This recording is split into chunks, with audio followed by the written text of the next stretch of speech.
कभी कभी जंग गोलियों से नहीं, फैसलों से हारती है। साल 1986 पूर्वोत्तर की बर्फीली पहाड़ियों में तवांग सेक्टर के आसमान के नीचे एक ऐसा फैसला लिया जा रहा था जो भारत और चीन को सीधे टकराव की कगार पर ला सकता था। दुश्मन सामने था, लेकिन इस बार सबसे बड़ा संघर्ष सीमा के उस पार नहीं बल्कि अपने ही तंत्र के भीतर जन्म ले चुका था। ये कहानी है ऑपरेशन फैल्कन की, एक ऐसा सैन्य कदम जिसने अरुणाचल की ऊंची चोटियों को अचानक युद्ध भूमि में बदल दिया। और उस दौरान भारतीय सेना और वायुसेना के बीच हुई एक गुप्त रणनीतिक असहमति ने हालात को इतना नाजुक बना दिया कि पूर्वोत्तर की सीमाएं सचमुच दांव पर लग गईं। 1986 की सर्दियां। चीन ने अरुणाचल प्रदेश के सुमदरोंगचू इलाके में अपनी मौजूदगी बढ़ानी शुरू कर दी थी। ये इलाका तवांग सेक्टर के बेहद संवेदनशील हिस्से में आता था। भारत के लिए यह सिर्फ जमीन का टुकड़ा नहीं था, बल्कि 1962 की हार के बाद सम्मान और सुरक्षा का सवाल भी था। दिल्ली में अलार्म बज चुका था। सेना मुख्यालय में तुरंत एक बड़ा फैसला लिया, ऊंची पहाड़ियों पर पहले कब्जा, ताकि सामरिक बढ़त बनी रहे। इस मिशन को नाम दिया गया ऑपरेशन फैल्कन। भारतीय सेना ने तेजी से अपनी टुकड़ियों को एयरलिफ्ट करना शुरू किया। लक्ष्य था हातुंगला, लुंगरोला और आसपास की रणनीतिक चोटियों पर कब्जा। लेकिन समस्या यहीं से शुरू हुई। सेना का मानना था कि अगर इन ऊंचाइयों पर तुरंत कब्जा नहीं किया गया तो चीन अपनी स्थिति मजबूत कर लेगा। 1962 का अनुभव सबके दिमाग में ताजा था। नीचे की घाटियों में रहकर लड़ना आत्मघाती साबित हो सकता था। लेकिन भारतीय वायुसेना के भीतर कुछ वरिष्ठ अधिकारियों को इस ऑपरेशन की टाइमिंग और तरीके पर गंभीर आपत्ति थी। उनका तर्क था, इतनी बड़ी एयरलिफ्ट गतिविधि चीन को सीधे युद्ध का संकेत दे सकती है। अगर चीनी वायुसेना सक्रिय हो गई तो क्या भारत उस स्तर की हवाई लड़ाई के लिए पूरी तरह तैयार था? ये सिर्फ सामरिक बहस नहीं थी, ये दो दृष्टिकोणों का टकराव था।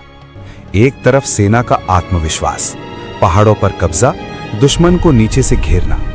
दूसरी तरफ वायुसेना की आशंका, अगर हवाई टकराव शुरू हुआ तो क्या हमारे एयरबेस, लॉजिस्टिक्स और संसाधन उस लंबी लड़ाई को झेल पाएंगे? तवांग सेक्टर की ऊंचाइयों पर तैनात जवानों को शायद अंदाजा भी नहीं था कि दिल्ली में और एयर मुख्यालय में किस स्तर की चर्चा चल रही है। बर्फीली हवाओं में, ऑक्सीजन की कमी में वे बस आदेश का इंतजार कर रहे थे। स्थिति और गंभीर तब हुई जब खुफिया रिपोर्टों ने संकेत दिया कि चीन ने तिब्बत क्षेत्र में अपनी सैन्य तैयारियां बढ़ा दी हैं। चीनी सेना ने भी सुमदरोंगचू में टेंट और पोस्ट बना लिए थे।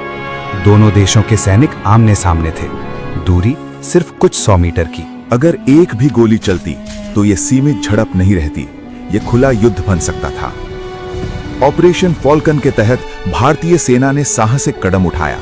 हेलीकॉप्टरों और ट्रांसपोर्ट विमानों से सैनिकों को तेजी से ऊंचाइयों पर उतारा गया। पहाड़ियों पर तिरंगा लहराया। भारत ने रणनीतिक बढ़त हासिल कर ली। लेकिन इसी दौरान वायुसेना के भीतर चिंता बढ़ रही थी। क्या यह बढ़त टिकाऊ थी? क्या चीन जवाब में अपनी एयर पावर का इस्तेमाल करेगा? 1962 में भारत ने वायुसेना को लड़ाई में इस्तेमाल नहीं किया था। वो एक बड़ी रणनीतिक भूल मानी जाती है। इस बार फैसला अलग था। अगर जरूरत पड़ी तो वायुसेना पीछे नहीं हटेगी। फिर भी सेना और वायुसेना के बीच तालमेल को लेकर अंदरूनी तनाव साफ था। कौन पहले कदम उठाए, कितनी आक्रामकता दिखानी है, कितनी सीमा तक बढ़ना है। ये असहमति सार्वजनिक नहीं हुई, लेकिन फैसलों की रफ्तार पर इसका असर पड़ा। तवांग की ठंडी रातों में जवान खाइयों में जमे थे। सामने चीनी सैनिक भी उतनी ही सतर्कता से तैनात थे। दोनों तरफ हथियार तैयार, उंगलियां ट्रिगर के पास। एक छोटी सी गलती और पूरा पूर्वोत्तर आग में झुलस सकता था। दिल्ली में राजनीतिक नेतृत्व भी असमंजस में था।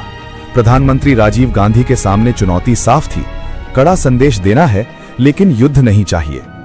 भारत को अपनी सीमाओं की रक्षा करनी थी, पर आर्थिक और कूटनीतिक स्थिरता भी जरूरी थी। आखिरकार रणनीतिक संयम और ताकत का संतुलन काम आया।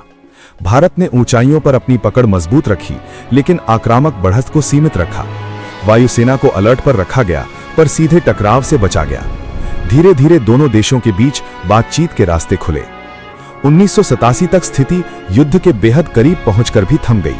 ये एक ऐसा टकराव था जो आधिकारिक तौर पर युद्ध नहीं बना, लेकिन इतिहास के पन्नों में दर्ज हो गया। ऑपरेशन फॉल्कन ने एक संदेश दिया, भारत अब 1962 वाला भारत नहीं है। ऊंचाइयों पर कब्जा, तेज एयरलिफ्ट, रणनीतिक तैयारी, सब कुछ बदल चुका था। लेकिन इसने एक और सच्चाई उजागर की। जब सेनाओं के भीतर दृष्टिकोण अलग हों तो सीमा पर खड़े जवानों की जिम्मेदारी और भी भारी हो जाती है। तवांग सेक्टर की बर्फ आज भी वही है, पहाड़ आज भी खामोश खड़े हैं, लेकिन 1986 की वो खामोशी दरअसल तूफान से पहले की शांति थी। कभी कभी जंग सिर्फ दुश्मन से नहीं, अपने फैसलों से भी लड़ी जाती है। और 1986 में तवांग की चोटियों पर भारत ने सीखा, रणनीतिक असहमति अगर नियंत्रण में रहे तो ताकत बन सकती है, लेकिन अगर फिसल जाए तो पूरी सरहद दांव पर लग जाती है। क्योंकि सीमा पर खड़े जवान की जान से बड़ा कोई तर्क नहीं होता, और एक गलत कदम इतिहास को फिर से 1962 बना सकता था।